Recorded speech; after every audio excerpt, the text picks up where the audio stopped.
let me bring you on the aspect of how the Tri-Services Command, is functioning out there. And as Admiral Sinha has pointed out, that in areas like Andaman and Nicobar, nothing can be done without the active participation of all three forces. Since you have served there, how do you think the first Tri-Services Command has worked out for the past 18 years or so? Allow me to put things in perspective, and it will naturally follow why things are being done now and what needs to be done. So, geographically speaking, the Andaman and Nicobar Islands is a range which is part of the Arakan-Yoma range. So, naturally, it's part of Burma. But we are lucky that today Andaman and Nicobar is part of India. The British could well have made it part of Burma, but Burma got independence a little later. And historically and culturally, because of the prison which was constructed there, because of the population at the time of independence, because of the Chola Empire in the 8th to 10th centuries, who used it as a staging post for their empire towards Malaysia, historically, it has been part of India. But remember, Andaman and Nicobar has been the subject of contest between the British, the Portuguese, the Dutch and the French. These other powers, they occupied it and left it thinking it is of no use. And thereafter, the British, when they occupied it, they first went to occupy it as a military base. They actually sent a major of the Corps of Engineers in a ship to go and establish it and create the whole infrastructure for living. But then they lost interest because the Indian Ocean at that time became what is called the British Lake. Okay. But now, when the Chinese have started coming out into the Indian Ocean, the whole complexion has changed. So now people have started looking at the importance of the islands. And the first thing is the distances. The islands, if you look at the map, are farther away from the Indian mainland and much closer to places in Myanmar, Thailand, Indonesia. Just remember, Indira Point at the southernmost tip of the Great Nicobar Island is just 215 kilometers from Banda Aceh on the Sumatra Island. Rangoon from the northern tip is only 500 kilometers. Bangkok, as the crow flies, is 800 kilometers. Similarly, Hanoi is 1700. Whereas Kolkata, Vizag, Chennai, Colombo are all between 12 to 1500 kilometers. So this gives us a natural aircraft carrier, or much better, with 4 airfields now existing. It gives us a wonderful base. But also remember, before I come to the military importance, Andaman and Nicobar Islands give us 30% of India's EEZ, exclusive economic zone, which is 2.15 million square kilometers. If Andamans were not there with us, 30% of this economic zone would not have been with us. And then other powers would be free to come towards the Indian mainland without being checked. Of course, now it is with us. An excellent outpost needs to be developed. The second is these bases itself. When you position your assets, or rather air assets, at these islands, at these 4 airfields, the Jaguar, the Su-30, the Mirage and the Rafale can operate up to and almost covering Vietnam, Philippines, Hong Kong and parts of China. But remember, the Andaman and Nicobar Islands need to be defended also. Right now, 2 airfields. One is of Port Blair at 10,800 feet and the other is of Car Nicobar at 8,900 feet. Just 2 airfields are not enough. The other 2 are smaller at 3,000 plus feet. These have to be developed. You need 4 airfields full-fledged to take on all types of aircraft to defend themselves because they are so far away. So that is why this 5-year plan has come up. Now, second is that these locations from the naval point of view provide excellent opportunity for naval diplomacy. We have been using these islands as well as from the mainland to provide HADR, that is the humanitarian and disaster relief to the countries in the southeast, and because the Andamans are located closer to Southeast Asia, we are part of these regional groupings, which gives us tremendous leverage, and we are trying to work this leverage against China also. So exactly the same way as Abhijit was pointing out, that it is not only strategically located, but it's also strategically significant. And as General Narora is saying, Admiral Sinha, that it is also important to go ahead and defend Andaman and Nicobar, and that is why he said we have two airfields which are almost up to 10,000 feet, but then we need to develop more as well.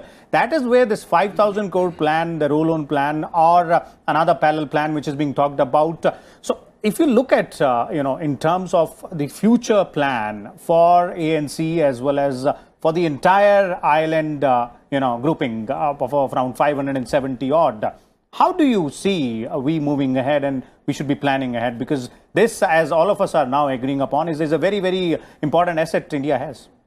We have started a little bit late. I'm happy that the government has taken a very, very positive step because, they have an organization called the Island Development Authority. And regrettably, in the previous times, it didn't have very frequent meetings. But now the Island Development Authority is headed by the Honorable Home Minister, and the present Lieutenant Governor of Andaman and Nicobar is the Vice Chairman. It has to be dovetailed with the overall progress and overall development of the Andaman and Nicobar Islands. As I mentioned, that the ports are coming up, the roads are being modified. There is going to be a electricity generating power plant, which there are some newspapers reporting that the Japanese have shown some interest. And there has to be some merchant shipping traffic. Only then, it can also give you jobs to people and something to protect, something very worth. And thereafter, it will be too late if you don't create the military establishment before you have put these, the economic assets there. So I think that, the point is that, it has to be economically sort of fairly independent island, so that it doesn't have to depend too much on the mainland. Okay, so you're saying that civil, military as well as economic development has to go hand in hand. Abhijit? Yeah, I'd like to also add to what the Admiral has just mentioned, which is that the original plan actually to build up these islands wasn't so much strategic as it was commercial. So the idea, I think, in 2015, when the Modi government had first announced, I think it was a package like a 10,000 crore package to build up those islands. The emphasis was on turning this into a commercial hub. And if you would just track the developments that have happened in the recent months, there's a proposal to build a transshipment port at Campbell Bay. There is a connectivity project that is coming up. I think it's called the Udan scheme, in which there is the air traffic is going to be directed between India and Indonesia and other places. And also, I believe global investors are being invited to invest into infrastructure and also social development projects in the Andamans. Now, we have to keep in mind that the ecology of Andamans is really sensitive. And a number of senior people have pointed out that no matter how we develop these islands, we should ensure that the ecology of this place is preserved. Now, one of the reasons why we were not able to develop the Andamans in the past is also because of this ecology factor. And we have to consider this, that a lot of talk that is now happening about building up these strategic capabilities in the Andamans might be driven by the fact that because we are converting this into a commercial hub and we want a lot of economic growth to happen, we will now need to defend the island. So it might not be so much about power projection. I have my doubts whether we have some designs on, trying to project power in the South China Sea. I don't think it's all of that. I think it's simply the fact that because we have this broad plan to convert this into a sort of commercial entity, we need to go out there and defend it. But my last point actually is going to be this, that if we are talking about the defense of the Andamans, and the Major General here had mentioned defense of the Andaman, I think 2 or 3 things are significant. One, of course, you need these air bases, but you also need what is now called in naval parlance an A280 complex, and anti-access area denial complex. And in that, you've got to have things like sensors, seabed sensors. Okay. You've got to have things like land-based missiles that can take care of, any attack that would happen on your islands. I've mentioned these things because the Chinese, in the way they are developing their islands, and the Indonesians, in the way they are developing the Natuna Islands, are precisely developing all of these capabilities around their islands. Okay. So just having airfields, I don't think is enough. That will give you surveillance. But to physically defend those islands against any ingress or against any attack by an adversary, we need to have all of these assets in place. That's what is needed. Okay, we're running short of time, but a quick comment, concluding comment from you, General Narawa, on what needs to be done as far as future is concerned. Right. Militarily, what needs to be done has been covered. I totally agree with Admiral Sinha. I think the stress should be on economic development. Right now, the islands are dependent on everything from the mainland. There is tremendous potential of fisheries, the seabed mining, oil and gas, tourism, you name it. Nothing has been exploited so far. Okay. There is need to develop along with technology. Now, technology can bring in such stuff as making it independent of, right now electricity is by generators. So technology can produce electricity from the sea, desalination of water.